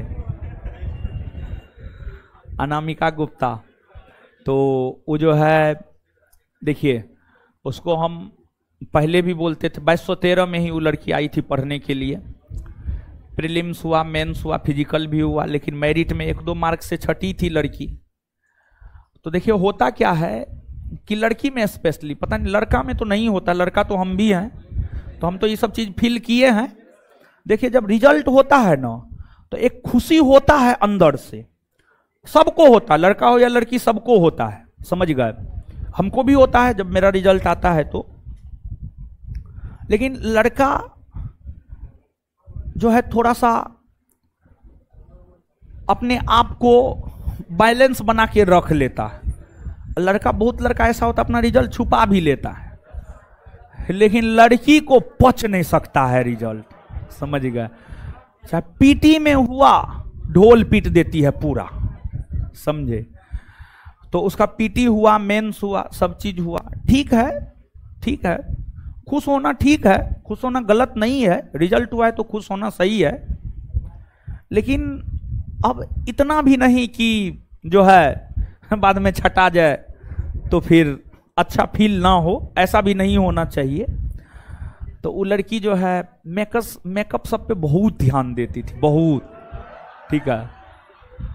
और हमको मेकअप वाली लड़की एकदम पसंद नहीं है, मतलब मेकअप वाली लड़की एकदम पसंद नहीं, मतलब जो पूरा पाउडर घस के आ रही है, लिपस्टिक घस के आ रही है, समझे?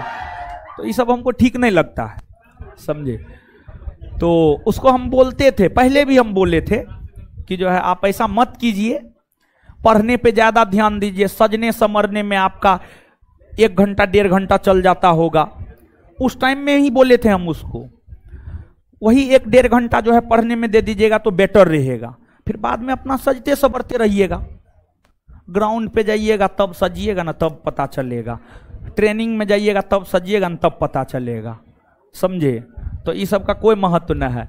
तो उसको जो है पिछले दिनों टेस्ट में जो है ये बात हम बोल दिए थे, और टेस्ट में इसलिए बोले थे कि उसका नंबर सेव है, समझिए नंबर सेव है तो कोई भी स्टेटस लगाती है तो फिर जो है पता चल जाता है नंबर सेव है इस वजह से। तो देखिए लोग जो है स्टेटस में अपनी भावना को जागृत करता है, तो उसका स्टेटस संयोगवश, ऐसे हम देखते नहीं है कभी, लेकिन संयोगवश जो है रात को सो रहे थे तो स्क्रॉल किए तो उसमें उसका स्टेटस हम सुन लिए। तो उस स्टेटस में जो है ना, यानी हमको आभास हुआ कि लड़की बहक तो नहीं रही है, समझिए ऐसा हमको आभास हुआ। तो फिर हम टीचर हैं और पुरानी छात्रा है, एक बार मेरिट में छठी है तो टेस्ट देती है वो, समझ गए। तो जो है हम बोले हुए थे, बोले कि ऐसा मत कीजिए अब भी संभलिए, समझे। तो वो लड़की उस रोज टेस्ट नहीं दी थी, कल टेस्ट दी। उसके बाद हमको मैसेज लिखी है, एकदम जरल मैसेज लिखी है। जरल मैसेज ये लिखी है कि सर आपको ऐसा नहीं करना चाहिए, आप हमको पर्सनली बुला करके समझा देते, आप हमको पीट देते पर्सनली बुला करके, फटिया देते पर्सनली बुला करके, हमको दिक्कत नहीं था, लेकिन जो है पूरे क्लासरूम के सामने इंसल्ट कर दिए, तो ये ठीक नहीं है, समझे। तो और ये भी लिखी है, उसको पता है कि हमको किसी भी चीज़ का फर्क नहीं पड़ता है, समझे। तो ये भी लिखी है, सर आपको तो फर्क नहीं ही पड़ेगा इन सभी बातों का, हमको ये बात पता है, लेकिन नीचे लास्ट में एक लाइन ये लिखी है कि सर आने वाले दिनों में एक दिन जो है, वो हमको श्राप दे रही है, ठीक है, कि आने वाले दिनों में एक दिन जरूर ऐसा होगा कि आपको हर चीज का फर्क पड़ेगा, ठीक है। लास्ट लाइन वो लिखी है, हमको कुछ न कभी नहीं, किसी भी बात का कोई फर्क नहीं पड़ेगा, समझिएगा। हम अपना बनाए हुए हैं वैसा जी, ठीक है, किस बात का फर्क, समझे। तो बात ये है, तो इसलिए जो है किसी को बोलना भी गुनाह है, गुनाह है। इसलिए वो लड़की को हम ज्यादा कुछ नहीं बोले, वो चल गई, लेकिन उसको कुछ नहीं बोले। देखिए जैसे हम आए ना, तो संयोग बस देखिए कि जो है मुड़े इधर, तो उसी लड़की पे नजर पड़ा जो लड़की क्लासरूम से निकल गई, और वो मुस्कुरा रही थी, हम समझ गए बात गड़बड़ है, भागेगी बीच में, और नई थी, समझे, नई थी। तो फिर नई थी तो अब जो लड़की यहाँ पे लगातार पढ़ रही हो, सबका तो चेहरा हमको याद है, लड़का लड़की का, लेकिन कोई नया आ जाएगा तो पता नहीं चल जाएगा, समझे। तो पता नहीं अब कहाँ से आई थी, उसके विषय में पता करना होगा, समझे। चलिए, अरे ऐसन होता है, क्या बताएं हम आपको, क्लासरूम में बरतुहारियों आ जाता है, यो दिक्कत है। दोपहर 3 से 5 बैच में जो है एगो का गार्जियन आया था, समझ गए, कोना में बैठ करके जो है देख के गया हमको, 3 से 5 वाला बैच में। हमको शादी से मतलब नहीं, हमारे गार्जियन को शादी से मतलब नहीं, लेकिन दुनिया को शादी से बहुते मतलब, समझे। तो हो सकता है वो भी आई होगी देखने के लिए कैसन है, विकलांग है कि सीधा है, क्या है ना।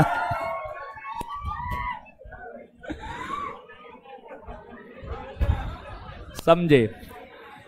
तो अनामिका गुप्ता हमको शराप दे दी है, तो खैर उससे हमको कोई फर्क पड़ेगा नहीं, लेकिन इसका ये मतलब नहीं है कि आप गलत कीजिएगा तो हम मुंह बंद कर लेंगे, कभी नहीं। क्या बात करते हैं, आप गलत कीजिएगा तो हम बोलबे करेंगे, आपको जो सोचना है आप सोचते रहिए, आपकी सोच से हमको खाक फर्क नहीं पड़ता है, समझ गए। आप गलत कीजिएगा तो हम बोलेंगे ही। और एक बात बताइए, एक चीज, शनिवार को जो है समझाए थे, कुछ टेस्ट में आए थे उस रोज, आप बोले थे काम को 2 भाग में बांटने के लिए, बांटे। कौन कौन सच में बांटे हैं, मम्मी कसम, मम्मी कसम, कौन कौन अपने काम को 2 भाग में बांट लिए हैं सच में। क्या है, चप्पल देख रहे हैं, चपला देंगे हम, 10 नंबर चप्पल है, देख रहे हैं, सोल एकदम नए है, अभी गाल लाल हो जाएगा सबका।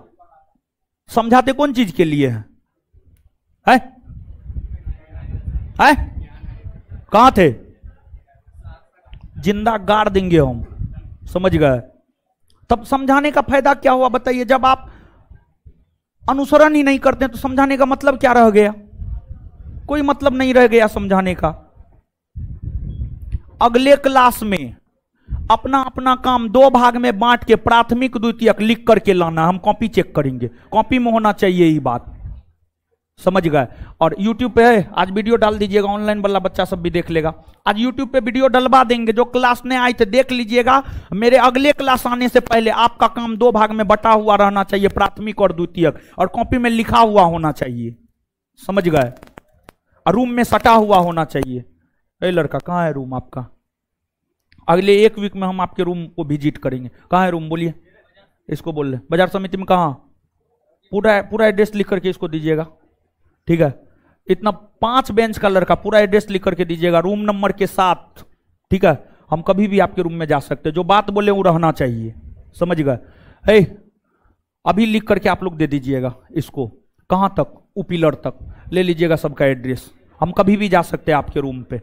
चलिए आगे आइए। अब पीछे भी पहले यहां तक करवा लेते हैं, जो जहां बैठते हैं प्रयास कीजिएगा वहीं बैठने का, ठीक है? पिलर तक सब लिख करके देगा इसको, अपना अपना रूम, ठीक है? हम कभी भी जा सकते हैं, कभी भी। चलिए आ जाइए आगे। अब 1916 तक बता दिए। 1916 के बाद 1917 वर्ष 1917 वर्ष 1917 की बात करें हम लोग तो वर्ष 1917 ईस्वी में कांग्रेस का वार्षिक अधिवेशन कलकत्ता में हुआ था। वर्ष 1917 ईस्वी में जो कांग्रेस का वार्षिक अधिवेशन कलकत्ता में हुआ था, इस वार्षिक अधिवेशन की अध्यक्षता श्रीमती एनी बेसेंट ने की थी। Shrimati Annie Besant, Shrimati Annie Besant ने की थी। श्रीमती एनी बेसेंट ने की थी। अब जो श्रीमती एनी बेसेंट थी, यह कांग्रेस की अध्यक्ष बनने वाली प्रथम महिला थी। जो श्रीमती एनी बेसेंट थी, यह कांग्रेस की अध्यक्ष बनने वाली प्रथम महिला थी। इससे पहले कोई भी महिला कांग्रेस अधिवेशन की अध्यक्ष नहीं बनी। अब इनको क्यों अध्यक्ष बनाया गया? देखिए, 1916 में श्रीमती एनी बेसेंट ने मद्रास के क्षेत्र में होम रूल लीग आंदोलन चलाने का काम की। उस होम रूल लीग आंदोलन चलाने की वजह से, उस होम रूल लीग आंदोलन चलाने की वजह से एनी बेसेंट काफी लोकप्रिय हो गई। और कांग्रेस का जो अध्यक्ष तय किया जाता था, वह इस आधार पर तय किया जाता था किस वर्ष में कौन राजनेता ज्यादा लोकप्रिय है। जो ज्यादा लोकप्रिय होता था उसको अध्यक्ष तय कर दिया जाता था, उसको अध्यक्ष तय कर दिया जाता था। तो एनी बेसेंट के लोकप्रियता के कारण उन्हें 1917 के कांग्रेस के कलकत्ता अधिवेशन का अध्यक्ष चुन लिया गया। और देखिए, टोटल 3 महिला हुई जिन्होंने कांग्रेस अधिवेशन की अध्यक्षता की आजादी से पहले। आजादी से पहले, आजादी से पहले 1947 से पहले टोटल 3 महिला हुई जिन्होंने कांग्रेस अधिवेशन की अध्यक्षता की। एगो श्रीमती एनी बेसेंट, दूसरा श्रीमती सरोजनी नायडू, श्रीमती सरोजनी नायडू, श्रीमती सरोजनी नायडू, और तीसरा श्रीमती नलिनी सेनगुप्ता, श्रीमती नलिनी सेनगुप्ता।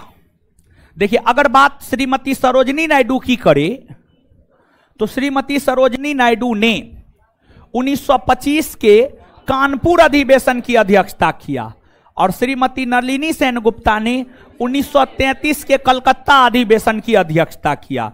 1933 के कलकत्ता अधिवेशन की अध्यक्षता किया, कलकत्ता अधिवेशन की अध्यक्षता किया। तो यही 3 महिला है जिन्होंने कांग्रेस अधिवेशन की अध्यक्षता की है, इसको याद रखना है। अब अगर बात आप कीजिएगा सरोजनी नायडू की, तो सरोजनी नायडू कांग्रेस की अध्यक्ष बनने वाली प्रथम भारतीय महिला अध्यक्ष। यहां पे गौर कीजिएगा, एक बात यह पूछा जाता है, कांग्रेस की अध्यक्ष बनने वाली प्रथम महिला। तो कांग्रेस की अध्यक्ष बनने वाली प्रथम महिला सीधे तौर पर पूछा जाए तो श्रीमती एनी बेसेंट। और एनी बेसेंट रहने वाली थी आयरलैंड की। कहां की रहने वाली थी? आयरलैंड। इसके बाद श्रीमती एनी बेसेंट भारतीय थी। कांग्रेस की अध्यक्ष बनने वाली प्रथम भारतीय महिला Shrimati Sarojini Naidu. Sorry Annie Besant बोल दी, एनी सॉरी सरोजिनी नायडू भारत की थी, भारत की थी श्रीमती सरोजिनी नायडू। तो कांग्रेस की अध्यक्ष बनने वाली प्रथम भारतीय महिला श्रीमती सरोजिनी नायडू। फॉर नलिनी सेनगुप्ता ब्रिटिश थी, अंग्रेज थी, समझ गए, अंग्रेज थी। तो ये सब बात आप याद रखिएगा। तो कुल कितनी महिलाओं ने कांग्रेस अधिवेशन के अध्यक्ष, कितनी महिला, 3 महिला, समझिए 3 महिलाओं ने कांग्रेस अधिवेशन की अध्यक्षता किया। जो 3 महिलाओं ने कांग्रेस अधिवेशन की अध्यक्षता की, कौन कौन? जो 3 महिला ने कांग्रेस अधिवेशन की अध्यक्षता किया, कौन कौन? एनी बेसेंट कब, कहां? कोलकाता। एनी बेसेंट कहां हो रहे अधिवेशन? 1917 के कोलकाता। एनी बेसेंट कांग्रेस के किस अधिवेशन की अध्यक्षता किया? 1917। कांग्रेस की प्रथम महिला अध्यक्ष, प्रथम भारतीय महिला अध्यक्ष, प्रथम भारतीय महिला अध्यक्ष कब, कहां, कहां? श्रीमती नलिनी सेनगुप्ता कब, कहां, कहां? क्लियर है? इतना बात क्लियर है ना? चलिए इससे आगे मिलेंगे हम लोग अगले क्लास में। अब रुकिए, बैठे रहिए। होमवर्क क्या दिए थे?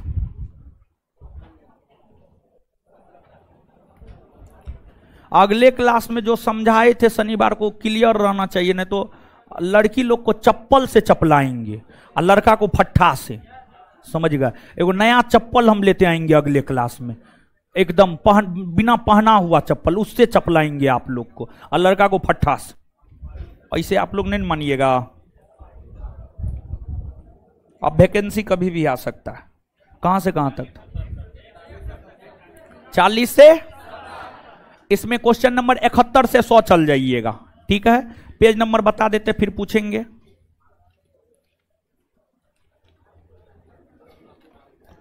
क्वेश्चन नंबर 71 से 100, पेज नंबर 320 से 326।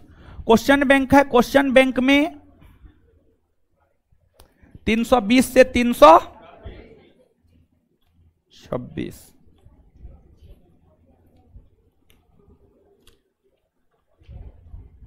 क्वेश्चन बैंक है, क्वेश्चन बैंक में 320 से 326, 320 से 326। क्वेश्चन नंबर 71 से 100 याद कर लीजिएगा। अब जवाब दीजिए।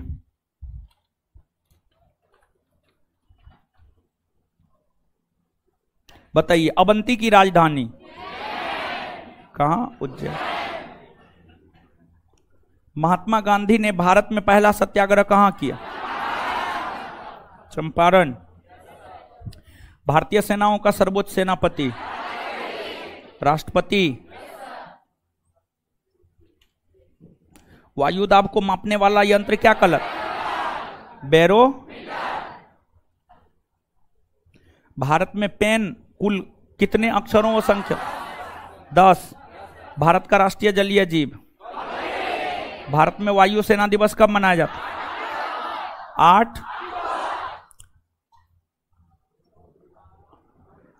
निम्नलिखित में से क्या एक कृत्रिम पारिस्थितिकी तंत्र का उदाहरण है? फसल का खेत। वेल्ड घास पाए जाते हैं दक्षिण अफ्रीका। आगरा शहर का संस्थापक? सिकंदर लोदी। भारत द्वारा तैयार किया गया प्रथम सुपर कंप्यूटर? परम। क्या है? परम। और कुछ था? पूर्वावलोकन में क्या दिए हुए थे? मुगल प्रशासन। आगे होमवर्क सुनिए। मुगल संगीत एवं चित्रकला और मुगल साहित्य 20 और 21। मुगल चित्रकला और मुगल साहित्य, मुगल चित्रकला और मुगल साहित्य। आगे जवाब दीजिए। अब मुगल प्रशासन 315 से 322। बताइए, मुगल काल में जनपद यानी जिला क्या कहलाता था? सरकार। क्या कहलाता था? मुगल कालीन भारत में राज्य की आय का प्रमुख स्रोत? भू राजस्व। मुगल सम्राट जिसने तंबाकू के प्रयोग पर निषेध लगाया? किसने? जहांगीर। मध्यकाल में बटाई शब्द का अर्थ लगान निर्धारण का तरीका, लगान निर्धारण का तरीका। निम्नलिखित राजाओं में से किसने राम सीता की आकृति और राम सिया देवनागरी लेख से युक्त सिक्के चलाए? मुगल शासन में तांबे के सिक्का क्या कहलाते थे? दाम। क्या कहलाता था? क्लियर है? इसमें अगला होमवर्क बढ़ा दिए हम। और देखिए एगो ये बात बोले थे, दूसरा चीज जो है अपने सोर्स को, अपने पढ़ने वाले सोर्स को, उसको लिमिट कीजिए, लिमिट कीजिए, तभी कुछ होने जा रहा है। और देखिए एगो बात बता देते हैं, विद्यार्थी बहुत ज्यादा कंफ्यूजन में रहता है, बहुत ज्यादा इधर उधर दिस डेट फलना चिलना बहुत काम विद्यार्थी करता है। तो आप कंफ्यूजन में मत रहिए, एकदम कंफ्यूजन में मत रहिए, कोई कंफ्यूजन में मत रहिए, एक मुश्त होकर के सिर्फ पढ़िए, समझ गए? तो इससे आगे मिलते हैं अगले क्लास में। अब बिट्टू सर आ गए हैं, एसी वहां पे काम कर रहा है जी, कर रहा है काम। हाँ तो कल पॉलिटी का क्लास नहीं हुआ, एसी का काम हो रहा था। अब बोल तो रहा है, आपको बात हुआ है कि ऐसे ये हवा मार रहे हैं आप? बात हुआ है? हमको तो पता नहीं एसी काम कर रहा है कि नहीं कर रहा है। यहाँ पे खुला वातावरण है, यहाँ पे एसी का क्या जरूरत है? क्या जी आए मारेंगे एक छठ मुंह लाल हो जाएगा। चलिए और सब मजा में, मिलते हैं अगले क्लास में। हमको निकलने दीजिए तब निकलिएगा। धन्यवाद। बिट्टू सर आ गए हैं, क्लास होगा कल, ठीक है। लाइब्रेरी 1 जुलाई से स्टार्ट हो जाएगा। अरे बहुत काम है हो, बना है, देखें जा करके। एसी का काम बाकी, अब बाद बाकी चालू कर देंगे।